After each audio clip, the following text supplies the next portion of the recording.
Now we're going to discuss how you can take experimental data and figure out the rate law for a reaction. So these rate laws are really important if you want to describe the kinetics or be able to predict how fast a reaction will go, because you want to control how fast a reaction goes. You need a rate law, which means you need to know the rate constant, the value for it, and the order of each reactant. What is the value of the order of each reactant? So this is kind of a broad overview of how you go through it. We're going to work an example, but generally what you do is you use what's called the actual experiments are the initial rate method. And so what you do in the initial rate method is you measure the rate of the reaction under a different set of initial reaction concentrations, reactant concentrations. So you basically, if you think about the purpose of orders, it was the idea of like, well, if something is first order, when you double that concentration, you double the rate. And so the idea is we're going to literally do that. We're going to do experiments where we have the concentration of a reactant, we double it, do a second experiment, and then see the rate and see how the rate changes. So we're going to do that in a strategic way to determine the rate for each reactant. And then we can put that together to figure out the rates for everything and figure out K. So let's look at an example. I got the reaction of H2O plus CH3Cl. That becomes CH3OH plus HCl. So we're going to do this reaction, and we run the reaction multiple times. And what we do is we set up some initial concentrations. So we set up initial concentration of water and initial concentration of the CH3Cl, and then we measure the initial rate for those different trials. And the idea is the reason why we measure the initial rate and not like a rate over time is we want to know what the rate was for those actual concentrations that we were looking at, right? The actual concentrations that we set up, that we'd specified for our reaction. Because that's really what will help us figure out the actual rate law, right? That gives us an apples to apples comparison of the concentrations and then the rates. Basically, you set it up, you start the reaction, you see exactly how fast it is, and then you set up a new one. So if I want to determine the rate law here, I know that when it comes to determining the rate law, what I need is the rate constant and then an order for every single reactant. So if I have all that information, that would mean I know the rate law, right? Because everything else is the variables we'd want to use experimentally. The reactant concentrations and the rate we actually would calculate. So you start always by determining orders. We take a look at, used trials where the only difference is the concentration of one of your reactants. So if you look at, for example, trial 1 to trial 2, the CH3Cl concentration stays the same, while the change in the water concentration, there is a change in water concentration, which means the change in the rate is due to the change in the concentration of H2O, right? We can explicitly figure out that is what caused it, right? That is explicitly what drove that effect or caused that change, was the actual change of the water concentration. So we can figure out the order for just that compound. We'll divide it out. We'll go through that process. I'll write it out. We would do that for every single reactant. So we do it for H2O, we do it for CH3Cl. We pick the trials that were designed to serve to isolate out the effects of each individual substance. That tells us the order for each of those. And then we can plug those all of our obtained orders for a single trial to solve for the value of K. We also get the units of K. Don't forget that, which comes from the total order. So let's see what that looks like. All right, so we've got this initial rate data, and what we want to do is figure out the rate law for this chemical reaction. And so if we want to do this, we can when we want a rate law, what that means is we want to be able to write this equation where rate is equal to K times the concentration of each reactant, so my concentration of water, times my concentration of CH3Cl, and each of those is going to be raised to an exponent. So really, I need three things. For this case, three things. I need two things in a general sense. I always need the rate constant. and then I need the order for each of my reactants. So in general, orders and rate constants. And so what I'm going to do then is basically take it one at a time and see if I can get that. I'm always going to start with the orders. So if you figure out the orders, you can then from that figure out the rate constant from there. So we're going to try to figure out the orders. So you'll note we have set up multiple trials. When you're doing initial rate experiments like this, you always have to do more than one trial. And basically what we did is we mixed water, reactant 1, CH3Cl, reactant 2, at given concentrations, and then you measure the initial rate. So for these concentrations, what is the rate? What that lets us do then is we can say, well, for trial 1, I would have my rate, and I can know what it is. So I can say like, well, trial 1, I can plug in my numbers. I know that my rate was the 0.015 molar per second, and that's equal to some K that I don't know, times the concentration of water, 0.05 molar raised to some power X, which I don't know, times 0.05 molar concentration of this raised to some power Y. So I don't know what the K, X, and Y are, but importantly, because of how I did the experiment, I know all of the other numbers.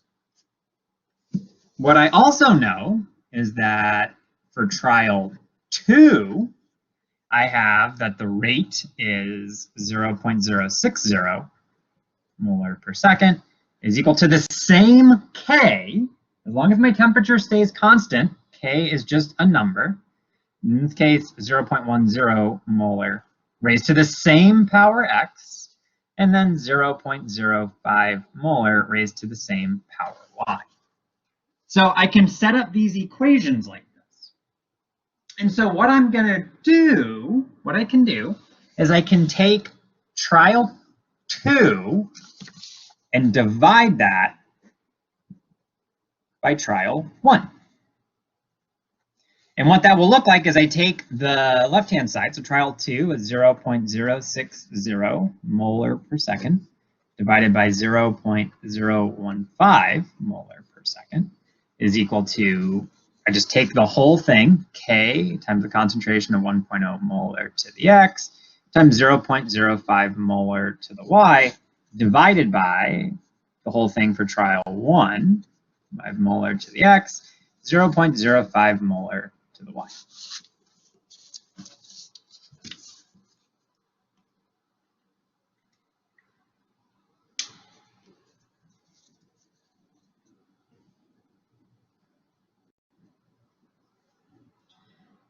And the reason why I set it up like this is we can see there's a decent number of things that are going to cancel out.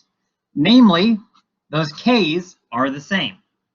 This whole 0.05 molar to the Y, 0.05 molar to the Y. I don't know what those Y's are, but the 0.05 molar to the Y equals a constant value.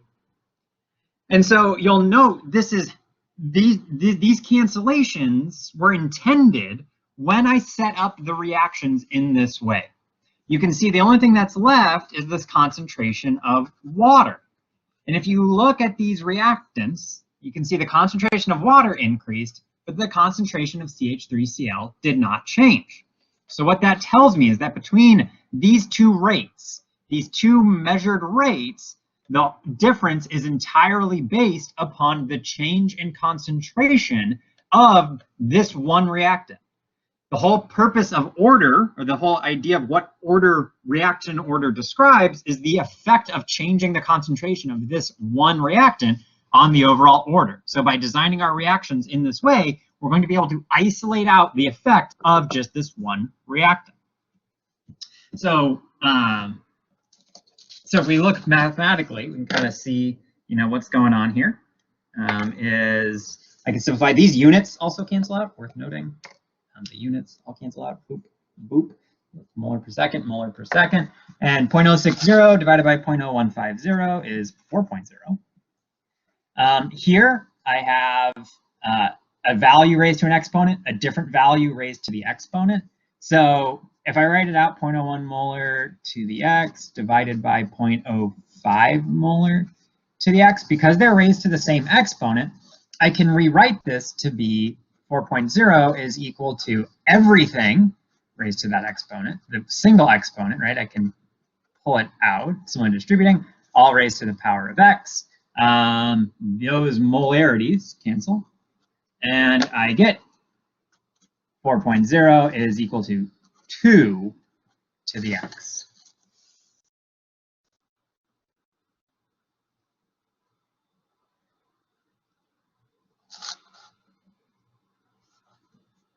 And so this was all intended with how I set up my reactions, that I chose my reactants that basically the K's always cancel. The other reactant, that order cancels out. The only variable I have left is the order of the reactant I changed. And I can see that 2 to some power, which is the order, gives me the effect on the rate. You may be able to do this kind of looking at it, but we're going to go through, you can use logarithms. The tool to solve for variables that are in exponents is always logarithms. So I might as well move it to the second page. So I have 4 is equal to 2 to the x. I take the log of both sides.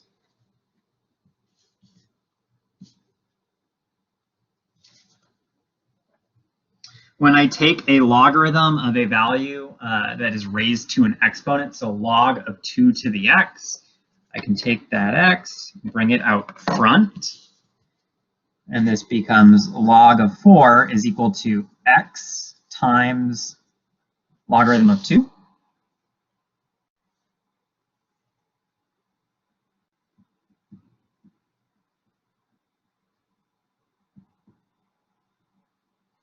Logarithm is just a process that takes a number and gives you a different number. So logarithm of 4 is a number, the logarithm of 2 is a number, and I can get that x is equal to the logarithm of 4 divided by the logarithm of 2.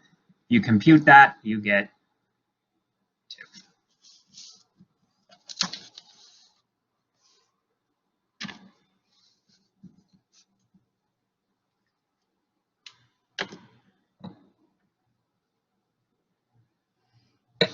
You may have been able to know 2 to what power gives you 4, right? That's the question that logarithms answer. This number, or, a number raised to what power gives you a different number. That's why we use logarithms here. And so to remove the exponents, that's the job of logarithms. And so when we're working through this, we can always get this result. Now, you may have been able to do it in your head, but you certainly don't need to. And there are some cases that you can find where you couldn't get everything set up perfectly to have so many round numbers. And so you do need to use the logarithms because you're taking 2.5 raised to what power gives you something else. It's harder to do those in your head. So what does this mean? X equals 2. Well, if we return to our original expression, X was the power on water. So what this tells us is that H2O is second order.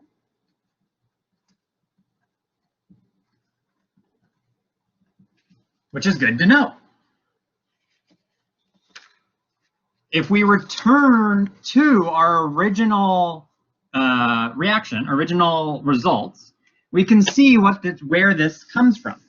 If we look between trial 1 and trial 2, these two values are the same, right? So because those are the same, that means that is not affecting the rate. Any change in rate is not based off the change in the concentration of CH3Cl. It's contributing to the rate overall, but it's not contributing to this change. And this change, 0.05 to 0.06, is times 4. Whereas this change right here is times 2. So what we can see is that you doubled the rate, the concentration of water, that caused the rate to quadruple.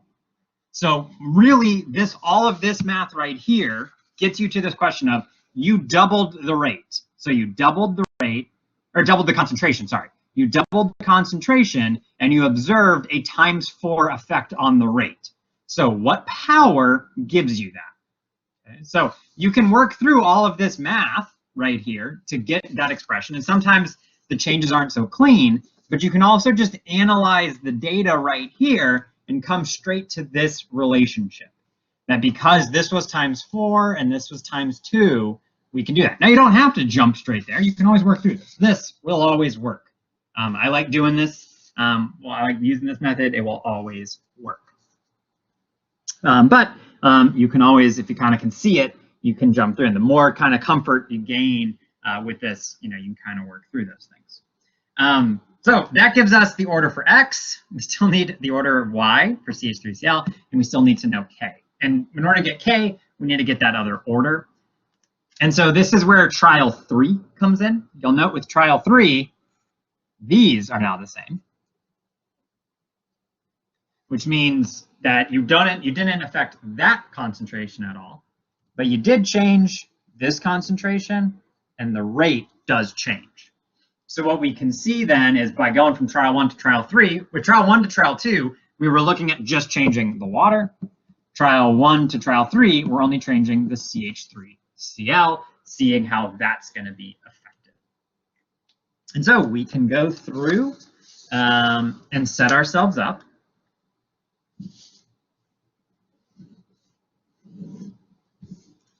We're going to do trial 3 divided by trial 1.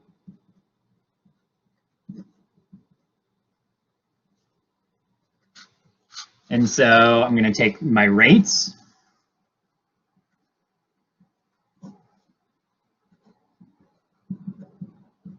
Doing the same idea I did with trial 2 divided by trial 1.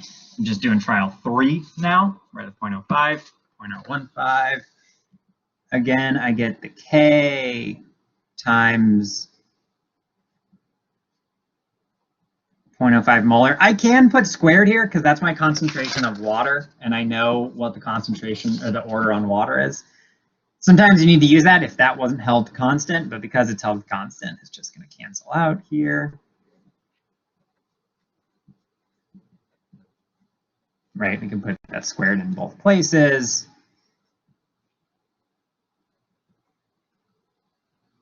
Oh, whoopsies, there's no 0 there. Sorry about that. And it's just 0.15 and then 0.05.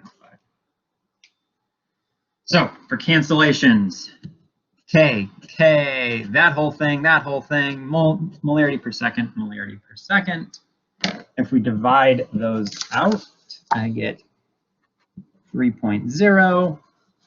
And then over here, I can work similarly, and I end up with 0.15 molar divided by 0.05 molar to the Y power. We know those molarities cancel out.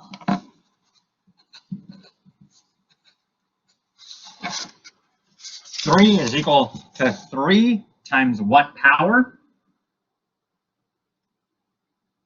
3 to what power, not times what power, to what power. And if I want, I can do my logarithm. You may be able to see this one. I get that the log of 3 is equal to the log of 3y. And then I get that the log of 3 is equal to y times the log of 3, which eventually tells me that y logarithm of 3 divided by logarithm of 3. I don't even, those are just, that's logarithm to a number, that's a process to a number, process to number, those have to be the same. Y is 1.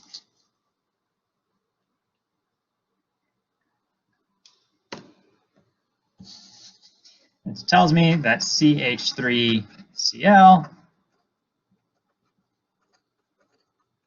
is first order.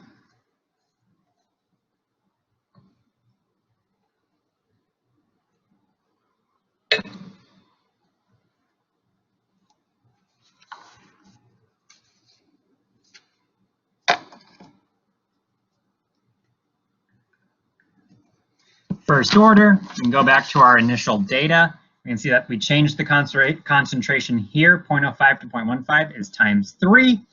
0.015 to 0.045 is also times 3. So we can see with the second order, it was 2 to the second power gave me 4. 3 to the first power gives me 3 because this is first order. So we can figure those out, figure out our order.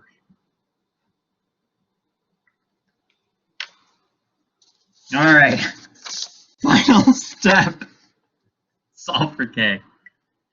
So we know a lot now. We know we have our rate. Our rate is equal to K times the concentration of H2O to the second power times the concentration of CH3Cl. It'd be to the first power, but we just don't write that there. So what this means is the only variable I want to know is K. I have an equation. If I know every other variable, I'll be good. So what I can do is I just pick any of the trials, because that gives me concentration of reactant, and rate. And I can just plug those values in. I know the orders, so those are already plugged into the expression. I'm just going to do trial 1. You can do whatever you want. Because I made up these values, they work.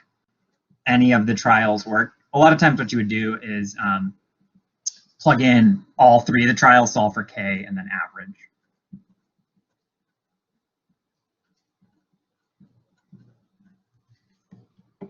So K is going to be equal to 0.015 molarity per second divided by 0.05 molar squared, 0.05 molar.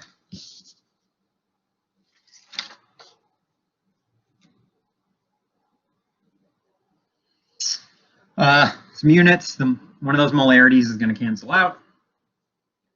And what we are going to be left with, if we do it numerically, is I think we get 120. And then it would be 1 over molar squared is still there, times seconds.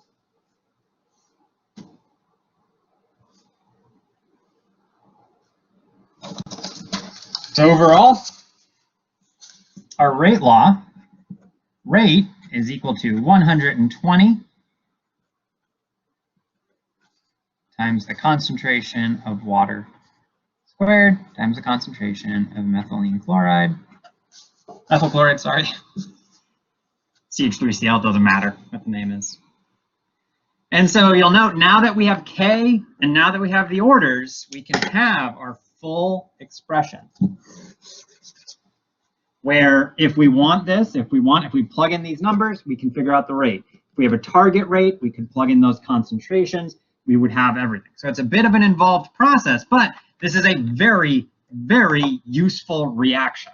We know we can pull out things. If you really want to change the rate, if you want to make it faster, if you want to make it slower, you're going to get more bang for your buck if you control water, right? If you change the water concentration, if you want to make it faster, put in more water. That's going to square the effect. If you really want to slow it down, you can also decrease the amount of water. That will really slow your reaction down.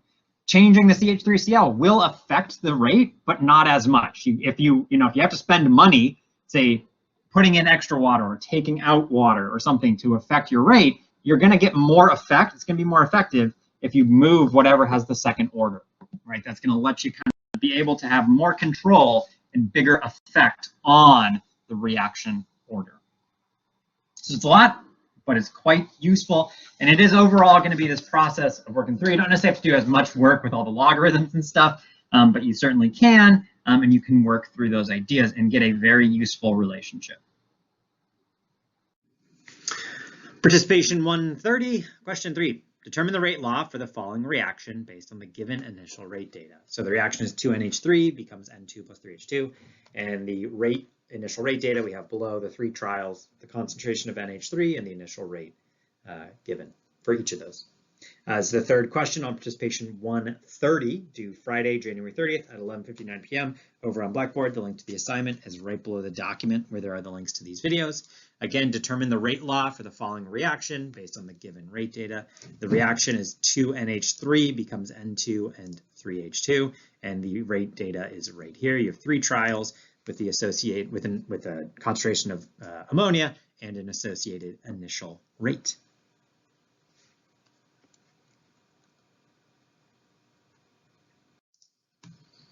All right, 3 questions on participation 130, the last 3 videos in this set.